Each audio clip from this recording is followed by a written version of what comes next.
দর্শক আপনাদের সবাইকে শুভেচ্ছা আমন্ত্রণ জানাচ্ছি প্রথম আলোর আজকের বার্তা কক্ষে। নতুন বছর ২০২৬ এর প্রথম দিন সবাইকে নতুন বছরের শুভেচ্ছা। আমরা এই বছরে যখন পদার্পণ করেছি একই সাথে পদার্পণ করেছি সেই বছরে যে বছর ফেব্রুয়ারি মাসের ১২ তারিখে নির্বাচন অর্থাৎ এটি নির্বাচনের বছরও। আ কেমন যাবে এ বছর? কেমন যাবে আমাদের নির্বাচনের বছর? এটি আমাদের আজকের আলোচনার বিষয়। আমন্ত্রণ জানিয়েছি লেখক ও অর্থনীতিবিদ ডক্টর সেলিম জাহানকে। আর এই আয়োজনে পুরো অংশে আপনাদের সঙ্গে থাকছি আমি শামসুজ্জোহা।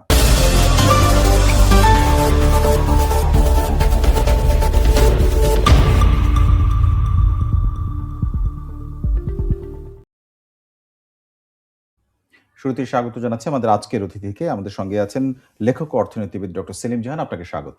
আপনাকেও স্বাগত এবং শুভ নববর্ষ। আপনাকে নতুন বছরের শুভেচ্ছা। আ একটা নতুন বছরের প্রথম দিনে আমরা বসে কথা বলছি। অন্তর্বর্তী সরকারের চলমান বর্তমান সরকারের সময় শেষের দিকে এবং আপনি জানেন যে ১২ই ফেব্রুয়ারি নির্বাচনের ভোট গ্রহণ। তো একই সাথে রাজনৈতিকভাবে একটা বড় পরিবর্তনের সময়, আবার অর্থনৈতিকভাবেও একটা পরিবর্তন মানুষ নিশ্চয়ই। আশা করে। সেখান থেকে আসলে উঠে দাঁড়ানোর খুব বেশি সুযোগ আপনি এই মুহূর্তে দাঁড়িয়ে দেখছেন কিনা? আমি মনে করি যে যেটা আপনি বললেন যে রাজনৈতিক দিক হুম, থেকে যদি আমরা চিন্তা করি তাহলে তো এটা রাজনৈতিক দিক থেকে একটা ক্রান্তিকালে আমরা হুম, এখন দাঁড়িয়ে আছি এবং প্রত্যেক মানুষই প্রত্যাশা করছে যে এই নির্বাচনের পরে তাদের জীবনে স্বস্তি আসবে, কতগুলো ভালো জিনিস তাদের জীবনে আসবে হুম, ইত্যাদি, ইত্যাদি। তো এখন একটা নির্বাচন, একটা গণতান্ত্রিক সরকার যদি ক্ষমতায় আসে, তবে কতগুলো পথ সুগম হয়ে যায় নিশ্চিতভাবে। হুম, মানুষের অধিকার, মানুষের প্রত্যাশা, মানুষের জীবনযাপনের জন্য যে সমস্ত জিনিস প্রয়োজন সে ব্যাপারে সরকার নজর দেন। কিন্তু মনে রাখা দরকার যে একটা গণতান্ত্রিক সরকার আসলে পরেই যে হুম, অর্থনৈতিক দিক থেকে সমস্ত সমস্যার সমাধান হয়ে যাবে তা নয়। আচ্ছা, কিংবা মানুষের জীবনে যে রাতারাতি পরিবর্তন আসবে তাও নয়। ওকে, এটার দুটো দিক আছে। একটা দিক হচ্ছে আমরা এখন পর্যন্ত নির্বাচনের দিকে যখন তাকাই, তখন আসলে আমরা রাজনৈতিক গণতন্ত্রের হুম, দিকেই বেশি নজর দেই। জি, কিন্তু মানুষের জীবনের মোড় ঘুরিয়ে দেওয়ার জন্যে, জীবনযাত্রার মান উন্নয়নের জন্যে, কুশলের জন্যে, এই সমস্তের জন্যে আমি মনে করি যে রাজনৈতিক গণতন্ত্রের সঙ্গে অর্থনৈতিক গণতন্ত্রও দরকার। ওকে, এবং অর্থনৈতিক গণতন্ত্র বলতে আমি খুব সাদামাটা কথায় যদি বলি তাহলে পরে যে সম্পদ আমাদের আছে সেই সম্পদে সমান অধিকার। হুম, এটা হুম, নিশ্চিত করতে হবে। সুযোগে আমাদের সমান অধিকার হুম, নিশ্চিত করতে হবে। তো এই জিনিসগুলো যদি করা যায় সেই সঙ্গে, সঙ্গে যদি আমরা একটা জবাবদিহিতা এবং একটা দৃশ্যমানতার সংস্কৃতি গড়ে তুলতে পারি অর্থনৈতিক হুম, দিক থেকে, আমাদের প্রাতিষ্ঠানিক সংস্কার যদি আমরা করতে হুম, পারি, তাহলে অর্থনৈতিক গণতন্ত্র যদি রাজনৈতিক গণতন্ত্রের হাত ধরে এই ব্যাপারগুলো একটি আ গণতান্ত্রিকভাবে নির্বাচিত সরকার করেন, তাহলে পরে আমার মনে হয় যে অর্থনৈতিক দিক থেকে আজকে আমরা যে সমস্ত আ অন্তরায়ের সম্মুখীন আছি, সেগুলোকে উতরানো যাবে। এখন অন্তরায়গুলোকে যদি ৩ ভাগে আমরা ভাগ করে খুব মানে সোজা দাগে যদি করি, হুম, তাহলে পরে কিছু অন্তরায় আছে যেগুলো প্রবহমান। আচ্ছা যেগুলো মানে গত সবসময় চলছে। বছরেই চলছে, তার আগের বছরও ছিল, এখনো আছে। হুম, যেমন বলা চলে যে আমাদের দারিদ্র্য এবং অসমতার যে হুম, বিস্তার হুম, সেটা প্রবহমান। আ কিছু অন্তরায় আছে যেগুলো আমি মনে করি যে এগুলো আরো গভীরতর হয়েছে। হুম, যেমন প্রবৃদ্ধির ব্যাপারে বর্তমানে যে অবস্থা আছে সেটা আমার মনে হয় যে গভীরতর হুম, হয়েছে। কর্ম নিয়োজনের ক্ষেত্রে যে হতাশা আছে যুব সমাজের মধ্যে সেটা হুম। গভীরতর হয়েছে। পরিবেশের ব্যাপারে যে অন্তরায়গুলো আছে সেগুলো গভীরতর হয়েছে। আর কিছু অন্তরায় আছে যেগুলো হয়তো নতুন করে আসবে। হ্যাঁ, আপনি অনেকগুলো জায়গায় বলেছেন। তার মধ্যে একটা বিষয় বলব সংস্কার যেটি এই সরকারও এটি নিয়ে অনেকভাবে কথা বলেছে, অনেক বৈঠক আলোচনা হচ্ছে। আমার প্রশ্ন রয়েছে সেটিতে আমি যাব। নিশ্চয়ই। আরেকটি আপনি বলেছেন নতুন আমার কাছে মনে হচ্ছে কিন্তু ব্যাখ্যাটা সুন্দর। সেটা হচ্ছে অর্থনৈতিক গণতন্ত্র। সেই আলোচনাতে যাওয়ার আগে একেবারে গতকালকে আর পরশুদিনের কথা যদি বলি, গত ২ দিনে। মানে আমরা তো পুরনো সময়টাকে নিয়েই আজকের নিশ্চয়ই। বছরে পা দিলাম। আ রাজনৈতিক আলোচনা করতে গেলে এটির বাইরে যাওয়া যায় না। মানে আমরা দেখলাম যে সাধারণ মানুষের উৎসব হয়ে ওঠে মানে উৎসব মানে কি অংশগ্রহণটা এমন ছিল এটি আসলে বিএনপির কোনো আনুষ্ঠানিক দলীয় প্রোগ্রাম ছিল না। হু, হু, যখন খালেদা জিয়া মারা গেলেন হু, এবং হু, তার দাফন সম্পন্ন হওয়া হু। পর্যন্ত। আপনি জানেন রাষ্ট্রীয়ভাবে দেওয়া হয়েছে। আমি একটা ছোট্ট Facebook স্ট্যাটাস পড়ে শোনাই আপনাকে। তারেক রহমান আজকে লিখেছেন যে, "যেখানে মায়ের পথ চলা থেমেছে সেখান থেকে সেই পথযাত্রাকে এগিয়ে নিতে চেষ্টা করব।" আমাদের এই হলো তার মানে হুম, মোট কথা আরকি। আরো অনেক কথা লিখেছেন। আমার প্রশ্ন হচ্ছে যে রাজনৈতিক জায়গা থেকে তিনি হয়তো তার রাজনৈতিক অবস্থান যেটি সেইখান থেকে দলের জায়গা থেকে বা ব্যক্তি জায়গা থেকে বলেছেন। কিন্তু আমরা আসলে মানে এটাকে আপনি মানে তিনি তো একটা বড় দলেরও গুরুত্বপূর্ণ নেতা। হ্যাঁ। সেই জায়গা থেকে রাজনৈতিক কোনো পরিবর্তনের ইঙ্গিত বা কোনো প্রত্যাশার জায়গাটা আপনি দেখছেন নাকি একই রকম? না, আমি প্রত্যাশার জায়গা দেখছি। হুম, আমি প্রত্যাশার জায়গা দেখছি দুদিক থেকে, যেটা আপনি উল্লেখ করেছেন। হুম, একটা হচ্ছে তার দলীয় রাজনীতি হুম, আছে। আ দলীয় রাজনীতি আছে, দলের কিছু চাওয়া পাওয়া আছে, চাহিদা আছে, সেগুলো তাকে মেটাতে হুম, হবে।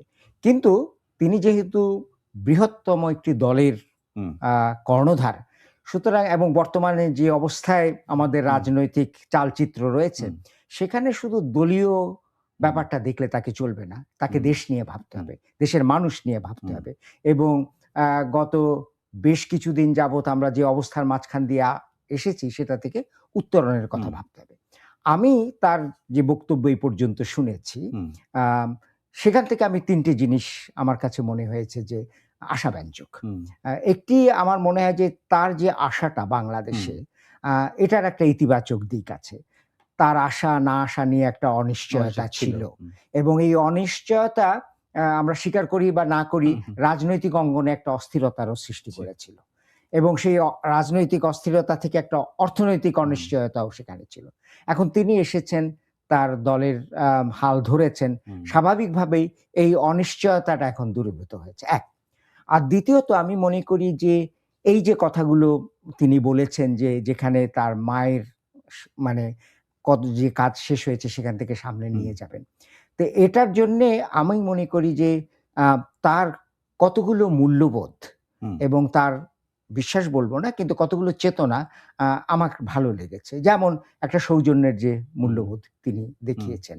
একটা ইতিবাচক হুম, মূল্যবোধ তিনি দেখিয়েছেন। অন্যান্য দলের সঙ্গে বসা, অন্যান্য দলের সঙ্গে তার কথাবার্তার হুম, একটা ইতিবাচক দিক আছে। যারা তার মায়ের মৃত্যুতে বাইরে থেকে যে সমস্ত গণ্যমান্য ব্যক্তিরা হুম, এসছেন, রাজনৈতিক ব্যক্তিত্ব এসছেন বিভিন্ন দেশ থেকে, তাদের সঙ্গে তিনি যেটা বসছেন, আমার কাছে মনে হয়েছে সেটা ইতিবাচক। আর তৃতীয় যে কথাটি আমি বলতে চাচ্ছি যে তার বিভিন্ন সময় তার যে বক্তব্য আমরা এ পর্যন্ত যতগুলো দেখেছি, তাতে তিনি বাংলাদেশের মানুষ, বাংলাদেশের ভবিষ্যৎ, বাংলাদেশের সামনে চলাটাকেই গুরুত্ব দিয়েছেন। তো আমি হুম, মনে করি যে এই ব্যাপারগুলো যদি তিনি মাথার মধ্যে রেখে, দলীয় রাজনীতি তার থাকবে, হুম। দলীয় রাজনীতির বিষয়গুলো থাকবে। কিন্তু দেশকে যিনি তিনি বৃহত্তর দিক থেকে ভাবেন, এবং আমি মনে করি যে সেখানে আমি আশার আলো দেখতে পাই। আমি ঠিক এই জায়গাটা এর জন্য বললাম। আমার মনে হচ্ছিল যে এই বছরটা নতুন বছরটা শুরু হওয়াটাই গত বছরের শেষ দিন পর্যন্ত খালেদা জিয়া কেন্দ্রিক একটা আলোচনা, নিউজ ফিড, একই সাথে সোশ্যাল মিডিয়া এবং নিশ্চয়ই, গণমাধ্যম সব জায়গায় ছিল আলোচনাটা। আমার মনে হয় খালেদা জিয়াটা আ জিয়ার মানে প্রসঙ্গটি ২০২৫ এর শেষ গুরুত্বপূর্ণ প্রসঙ্গ হয়ে আমরা অবশ্যই।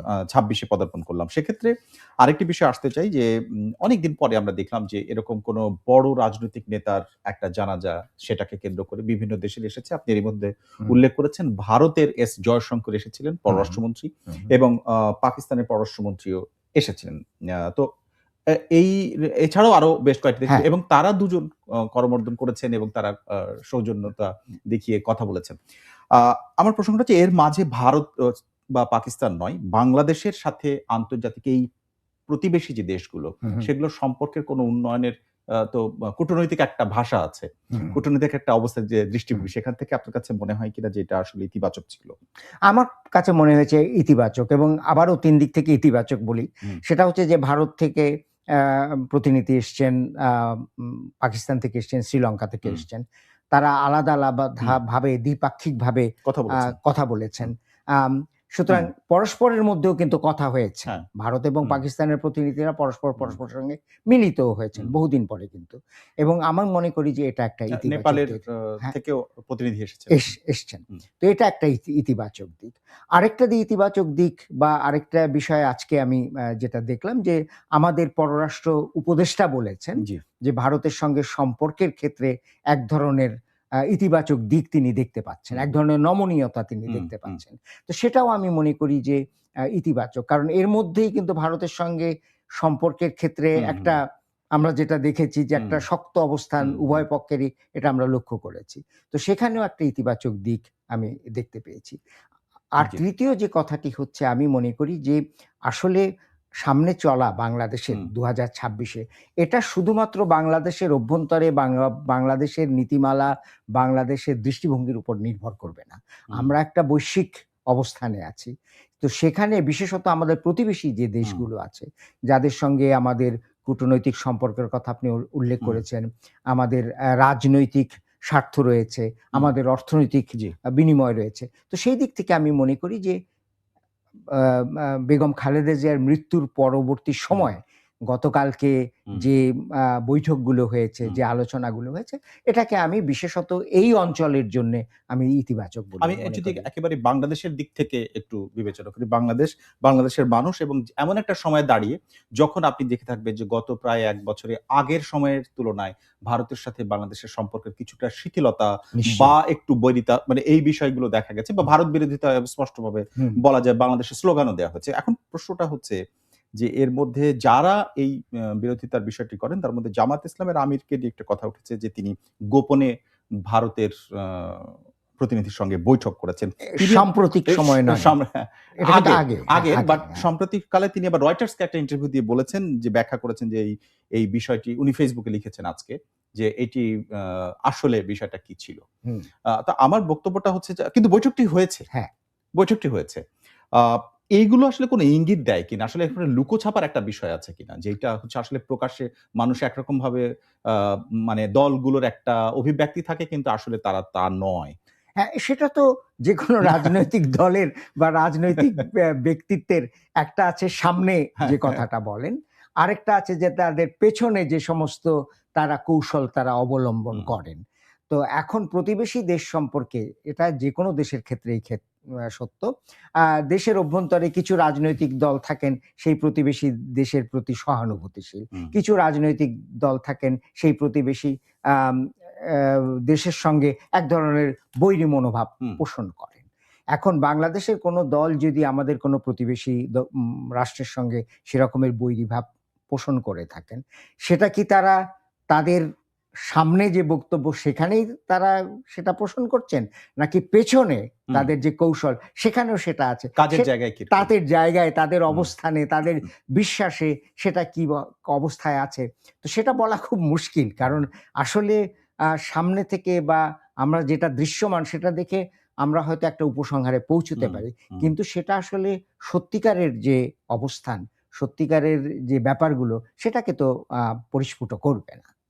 আ আমি একটু আরেকটি প্রসঙ্গে আসতে চাই। নতুন বছর নতুন করে ভাবার কথাটা আসলে গত বছরেও কিন্তু অনেকবার হয়েছে। নতুন করে ভাবা, দেশকে নিয়ে নতুন করে ভাবনা, নতুন একটা রাজনৈতিক দল গঠন হলো। এমন একটা পর্যায়ে যখন আ তরুণরা নেতৃত্ব দিচ্ছে এবং তরুণ-তরুণী মানে একটা তরুণদের একটা রাজনৈতিক আবহ তৈরি হয়েছিল বলা চলে নিশ্চয়ই। ২০২৫ এ। হুম, সেখান থেকে গড়ে ওঠা আমি এনসিপির কথা বলছি। আপনি নিশ্চয়ই বুঝতে পারছেন। আমরা দেখলাম যে যখন নির্বাচনের প্রসঙ্গ আসলো তখন তারা কাদের সাথে যোগ দিচ্ছে? সেই ট্র্যাডিশনাল যাদেরকে আমরা বলতাম যে তথাকথিত মানে আ গদবাঁধা কথা বলে, বিরোধিতার কথা বলে, তারপর বিভাজনের রাজনীতি করে, তাদের সাথেই যোগ দিতে দেখলাম।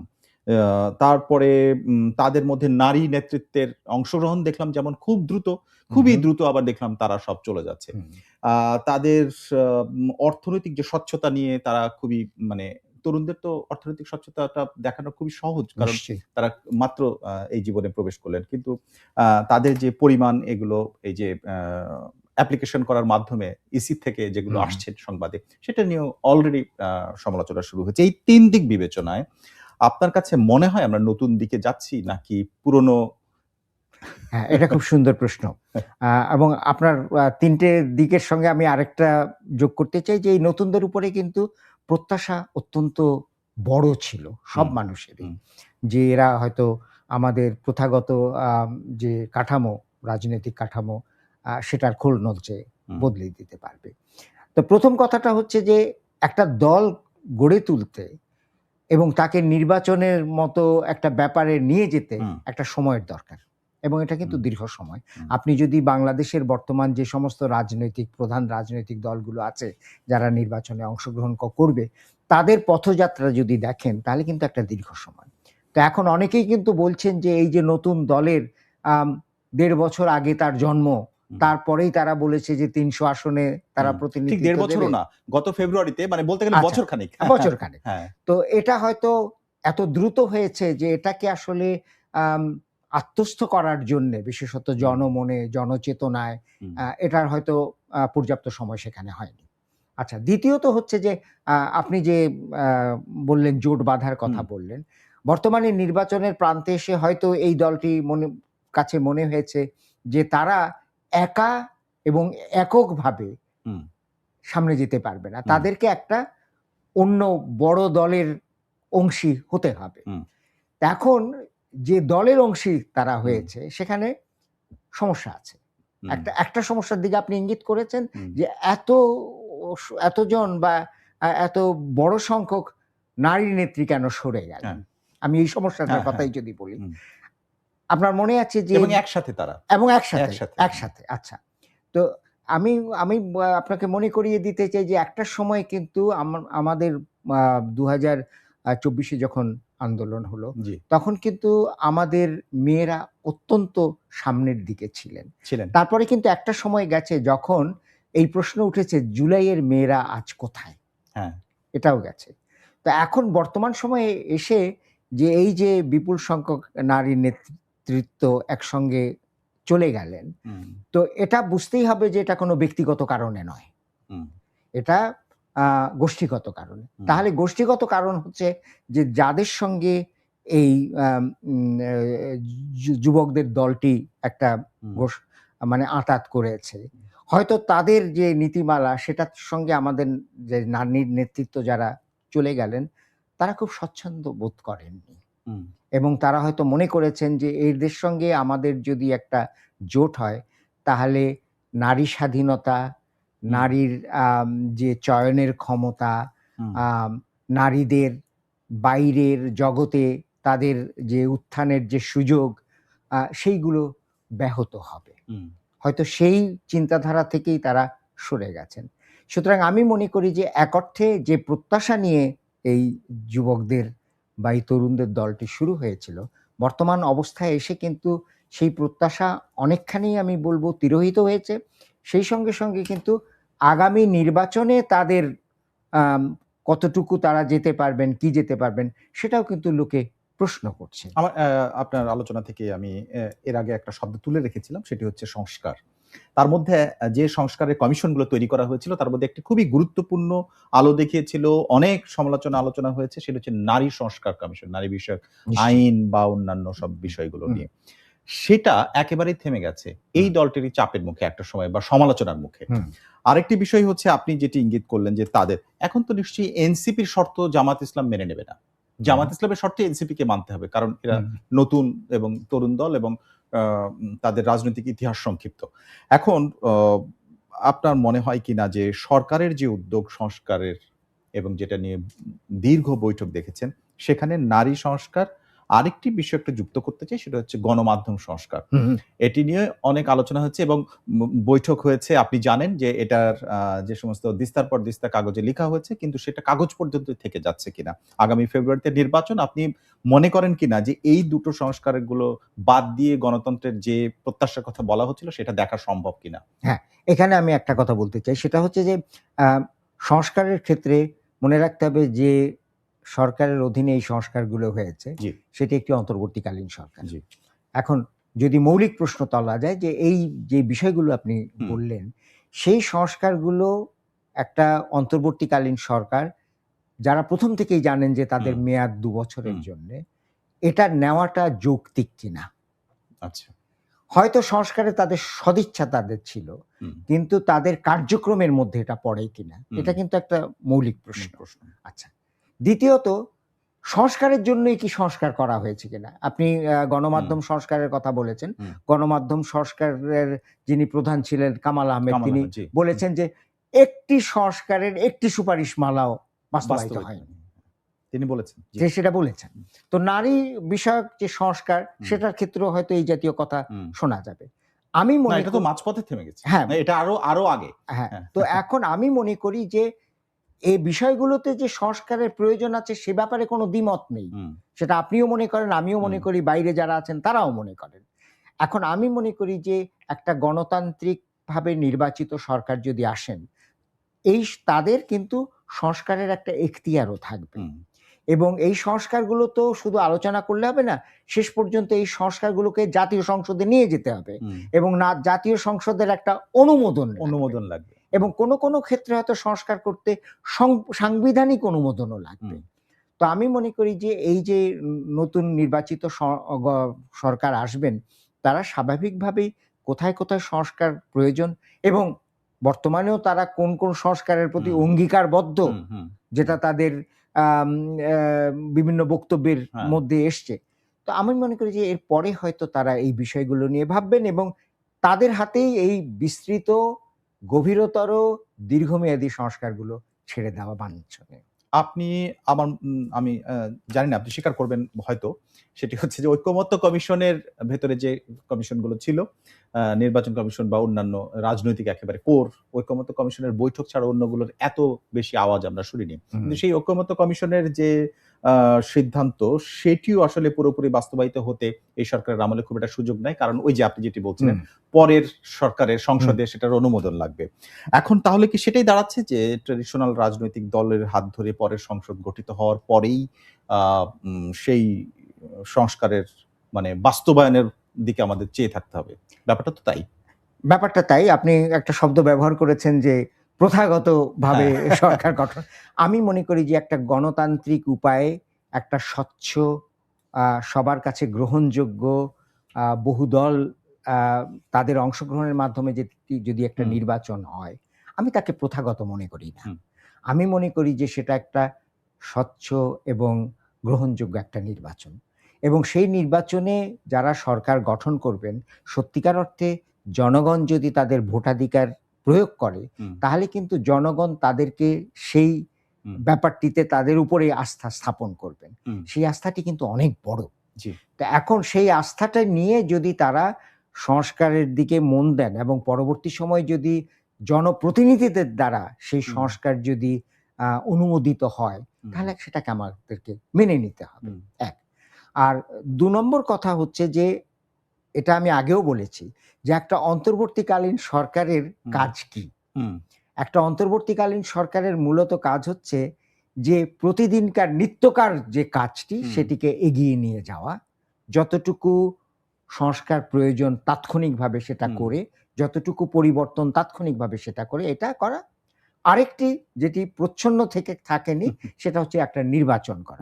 আপনি যদি নেপালের দিকে থাকেন, তাহলে নেপালে প্রথম যখন অন্তর্বর্তীকালীন সরকার এবং তারা বলেছে তাদের একটাই কাজ, সেটা হচ্ছে একটা গ্রহণযোগ্য নির্বাচন করা। তো আমার মনে হয় যে এই কাজটি যদি আমাদের অন্তর্বর্তীকালীন সরকার করতে পারেন এবং আমরা তাকিয়ে আছি, সাধারণ মানুষ তাকিয়ে আছে যে 12ই ফেব্রুয়ারি একটি স্বচ্ছ, একটি দৃশ্যমান, একটি দায়বদ্ধ, একটি অংশগ্রহণমূলক এবং সবার কাছে গ্রহণযোগ্য বহু দল যেখানে অংশগ্রহণ করবে, সেই রকম একটা নির্বাচন হওয়া, যেখানে জনগণ তাদের ভোটাধিকার নির্বিঘ্নে, ভয় ভীতি ছাড়া প্রয়োগ করেছে। তারপরে যে সরকার গঠন করা হবে, সেটি আমি মনে করব যে বাংলাদেশের জন্য বাঞ্ছিত সরকার। আপনি মানে প্রথাগত শব্দটা দিয়ে বলেছেন। আমি তাহলে আপনাকে যদি এভাবে প্রশ্ন করি যে প্রথাগত যে রাজনৈতিক দল আগের গুলো, শুধু তারা যদি থাকতো তাহলে এটা আমি বলতাম না, কিন্তু তার বাইরে নতুন দল পর্যন্ত গঠন হলো। একটা তো সুযোগ আছে যে সাধারণ মানুষের মধ্যে থেকে যে কেউ স্বতন্ত্র প্রার্থী হয়ে, কিন্তু স্বতন্ত্ররা আসলে কারা? স্বতন্ত্র যদি একটা এবিসি কোন একটা দল থেকে বেরিয়ে আসে, তাহলে তো ওই দলের মতাদর্শের মানুষ, সেখানে হয়তো ভালো জায়গায় করতে না পারার জন্য স্বতন্ত্র। এটা কিন্তু সেই স্বতন্ত্র না যিনি ব্যক্তি মতকে প্রতিষ্ঠা করার জন্য তার দৃষ্টিভঙ্গি নিয়ে রাজনীতিতে এসেছেন, তা নয়। তাহলে আমার প্রশ্নটা হচ্ছে, এনসিপির মতাদর্শের ক্ষেত্রে তারা বলেছিলেন যে তারা মধ্যপন্থী, কিন্তু তারা গেলেন ডান দিকে ঝুলে, মানে ঝুঁকে পড়লেন। তো এখন তাদের যে মধ্যপন্থার বক্তব্য, সেটা কি আসলে থাকলো নীতিগত জায়গায়? ভোট নির্বাচন তো পরে না, নিশ্চয়ই। এখন আবারও ওই প্রথাগত শব্দে যাই। সেটা হচ্ছে যে একটা দলকে আমরা যদি প্রথাগত বলি, কিন্তু সেই দল যে তার ভেতরে পরিবর্তিত হতে পারবে না তা কিন্তু নয়। কারণ প্রথাগত দলের মধ্যে প্রবীণ সদস্যরা যেমন থাকেন, প্রথাগত দলের মধ্যে নবীন সদস্যরাও অনেকে আসেন এবং নবীন সদস্য যাদেরকে আমরা অনেক সময় নব্য তুর্ক বলে থাকি, তারা কিন্তু অনেক পরিবর্তন আনতে পারে। সুতরাং আজকে যে সমস্ত তথাকথিত প্রথাগত দল যারা নির্বাচন করছে, তারা যে প্রথাগত বিশ্বাস বা চেতনা নিয়ে নির্বাচন করছে তা আমি মনে করি না। তারা হয়তো আচ্ছা, অনেক কিছু বর্তমান আপনি পরিপ্রেক্ষিতে আশার কথা হ্যাঁ, বলছেন। আসার কথা সেটা হুম। আমি মনে করি। আমি আচ্ছা, জি, আরেকটা হ্যাঁ, ছোট্ট যে ব্যাপার যে আপনি তরুণদের যে দলের কথা যেটা বলেছেন, তারা একটা কথা বলেছে যেটা আ ভাববার বিষয় আছে। তারা বলেছে যে আমরা নির্বাচনের জন্য এক ধরনের জোট গঠন হুম, করেছি। কিন্তু সত্যিকার অর্থে বিশ্বাসের দিক থেকে, চেতনার তারা দিক আলাদা। থেকে আমরা আলাদা। তো এখন বিশ্বাসের ক্ষেত্রে চেতনার দিক থেকে আলাদা হয়ে একটি জোটের সঙ্গে নির্বাচনী আঁতাত হুম, করলে কতখানি আপনি দিয়ে দিচ্ছেন, কতখানি আপনি গ্রহণ সেই করছেন, ডিলিংটা হ্যাঁ। হ্যাঁ, সেই যে একটা ব্যাপার সেটা কিন্তু বেশ আমি মনে করি শুধু জটিল না, বেশ নাজুক ব্যাপারও বটে। মাত্র কিছুদিন আগে কিন্তু তারা আরেকটি জোট করেছিলেন। কাজেই যে রাজনৈতিক প্রতিশ্রুতির জায়গাটা সেটাও খুব একটা শক্তিশালী মনে করার কারণ নেই। হুম, হুম, হুম, সেটা একটা হুম, ব্যাপার হুম। হচ্ছে। আমি শেষের দিকে আসি।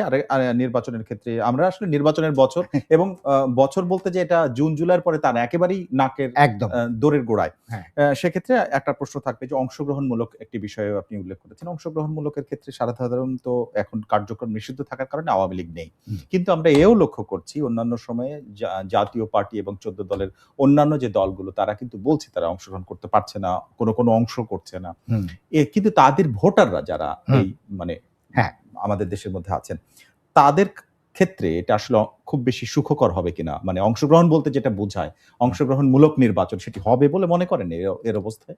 এখন আম আ আম যে সমস্ত দলগুলোর কথা আপনি উল্লেখ করেছেন তাদের ভোটারের সংখ্যা কম নয়। জি। আপনি যদি সবগুলোকে নেন তাহলে হুম, বেশ ভোটারের সংখ্যা কম নয়। এখন সেই হ্যাঁ, ভোটাররা কিভাবে আম তাদের প্রতিক্রিয়া কি হবে? হুম, আমি মনে করি যে প্রতিক্রিয়া আ ২ রকম বা ৩ রকম হতে পারে। এক হতে পারে যে আমি যদি একেবারে কোনো একটা দলের গোঁড়া সমর্থক হই হুম, এবং মনে করি যে যদি তারা যদি অংশগ্রহণ না করে তাহলে আমি ভোটাধিকার প্রয়োগ করব না। হুম, সেরকম ভোটারও কিন্তু আছে। আচ্ছা। আচ্ছা, এক। দ্বিতীয়ত আরেকজন বা অন্য একটা গোষ্ঠী মনে করতে পারেন যে আমি যে দলের সমর্থক সেই দল অংশগ্রহণ করতে পারছে না। কিন্তু মোটামুটিভাবে সমমনা একটা দল রয়েছে বা এমন একটা দল রয়েছে যারা আমার বিশ্বাস বা আমি আমার অবস্থানের সঙ্গে মোটামুটি কাছাকাছি। অতএব আমি ভোটাধিকার প্রয়োগ করব। জি। তো তাহলে পরে ওই যে আগের যে ভোটগুলোর কথা আমি বললাম তাদের একটা বড় অংশের ভোট কিন্তু কোনো একটা দলে হুম, চলে আসতে পারে। আর তৃতীয়ত হতে পারে যে তারাও এক ধরনের মানে যারা ভোটার আছেন বা যারা আম অ্যা যে দল অংশগ্রহণ করছে না, তাদের যারা নেতারা আছেন, তারা প্রকাশ্যে কি বলছেন সেটা বড় কথা নয়। কিন্তু হুম।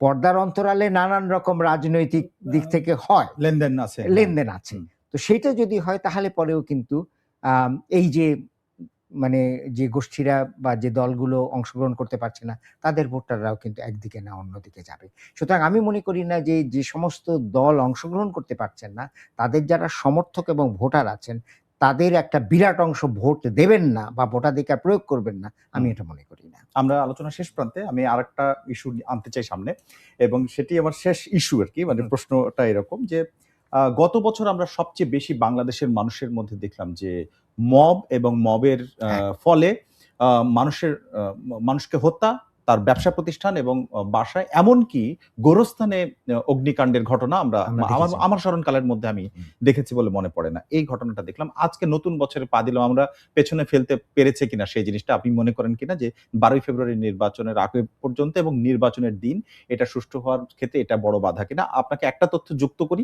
আজকেও বসুন্ধরার মধ্যে গাড়ি চালিয়ে একজন হ্যাঁ, আসছিলেন, সেখানে মবের শিকার হয়েছেন একজন এবং তার মৃত্যু ঘটেছে। হুম। আ মানে বছরের ১ম দিনেও এই ঘটনাটা নিয়ে মানে এটা আসলে কিসের লক্ষণ? এটা আসলে না এটা আ আমি মনে করি যে এটা একটা বিশাল একটা শঙ্কার লক্ষণ। হুম, এবং এটার সাথে নির্বাচন, গণতন্ত্র এগুলোর যে একেবারে প্রত্যক্ষ যোগাযোগ আছে তাও আমি মনে করি না, আচ্ছা। আমার ধারণা।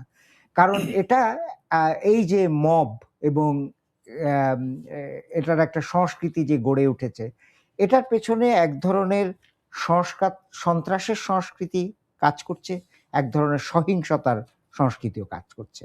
সেই সন্ত্রাস এবং সহিংসতার উৎসটা কি? হুম, উৎস কোথায়?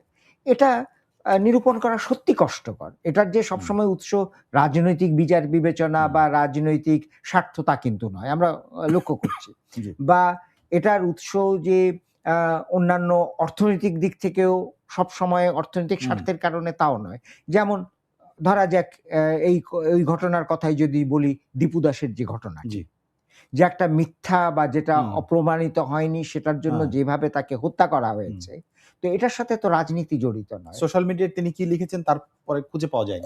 খুঁজে পাওয়া কিন্তু যায় তার মৃত্যু শেষ। তার মৃত্যু শেষ। হুম। তো আপনি বসুন্ধরার কথাটা উল্লেখ করেছেন। আমার মনে হয় যে এই ব্যাপারটি রাজনৈতিক একটা আ নির্বাচিত সরকার আসলে এই ব্যাপারটি গভীরভাবে ভেবে দেখা দরকার। আমি একটা কথা বলি অনেকেই হয়তো আমি মনে করি জাতি হিসেবে আমাদের এক ধরনের মনস্তাত্ত্বিক পর্যবেক্ষণ এবং চিকিৎসার প্রয়োজন আছে। হ্যাঁ, সেটি নিশ্চয়ই আছে। আপনি খুব গভীর একটা মানে সমাজতাত্ত্বিক একটা জায়গা থেকে বিষয়টি বলছেন। আ আমি খুবই সংক্ষিপ্ত একটা প্রশ্ন করতে চাই। সেটি হচ্ছে যে আপনি প্রতিহিংসার রাজনীতির শেষ দেখতে পাচ্ছেন? নাকি মনে হয় যে এরপরে আবার একটা হতে পারে শুরু? না, এখন প্রতিহিংসার যে রাজনীতি সেটা তো যে সন্ত্রাস এবং সহিংসতা যেটা বড় চালচিত্রের একটা অংশ। জি। সেটার একটা অংশ রাজনীতিতে দেখা যাবে, সেটা একটা অংশ সামাজিক দিক থেকে দেখা যাবে, সেটার একটি অংশ আমাদের শিক্ষা প্রতিষ্ঠানেও দেখতে পাবেন এবং দেখতে পাচ্ছেন। হুম। তো সুতরাং আমি অনেক মনে উদাহরণ করি গত ১ বছরে। অনেক উদাহরণ দেওয়া যাবে এবং একটা কথা খুব উল্লেখ করা প্রয়োজন সেটা হচ্ছে যে এই প্রতিহিংসার একটা বড় অংশ কিন্তু বা বড় শিকার হচ্ছেন নারীরা। জি। নারীর প্রতি প্রতিহিংসা বা সহিংসতা যে পরিমাণ বেড়েছে, যে পর্যায়ে বেড়েছে, সেখানে মনে হচ্ছে যে পুরুষেরা নারীদের নৈতিক পুলিশের ভূমিকায় অবতীর্ণ হয়েছেন। তো আমি মনে করি যে এই যে প্রতিহিংসার যে রাজনীতি সেটা একটা গণতান্ত্রিক উত্তরণ হলে পরেই যে হবে তা নয়। কারণ এটার সঙ্গে একটা বৃহত্তর সংস্কৃতি, গণতান্ত্রিক সংস্কৃতি, মূল্যবোধের সংস্কৃতি, চেতনার সংস্কৃতি সবকিছুর একটা আ ব্যাপার রয়েছে এবং আমি মনে করি শুধু রাষ্ট্র নয়, শুধু সমাজ নয়, ব্যক্তিগতভাবে আমাদের ব্যক্তিগত দায়-দায়িত্ব তো আমরা এড়াতে পারব না। নিশ্চয়ই। আপনাকে অনেক ধন্যবাদ আজকে আমাদেরকে সময় দেওয়ার জন্য। আপনাকেও ধন্যবাদ। আবারও নতুন বছরের শুভেচ্ছা। আপনাকেও। দর্শক আমাদের সঙ্গে ছিলেন আজকে লেখক ও অর্থনীতিবিদ ডক্টর সেলিম জাহান। তার কাছ থেকে এই সময় নির্বাচনের বছরে আজকে বছরের ১ম দিন তবু গত বছরের শেষটা এবং আগামী ফেব্রুয়ারির ১২ তারিখের নির্বাচনকে ঘিরে রাজনৈতিক নানা বিষয়ে আমরা আলোচনা এবং বিশ্লেষণ জেনেছি তার কাছ থেকে। এমন রাজনৈতিক নানা বিষয়ের আপডেট এবং বিশ্লেষণ জানতে আমাদের সঙ্গে থাকুন। এই আয়োজন দেখুন প্রথম আলোর বার্তা কক্ষ রবি থেকে বৃহস্পতিবার পর্যন্ত। দেখুন প্রথমআলো.com, প্রথম আলোর YouTube, Facebook সহ সোশ্যাল মিডিয়া প্ল্যাটফর্মগুলোতে। আজকে যারা আমাদের সঙ্গে ছিলেন আপনাদের সবাইকে ধন্যবাদ।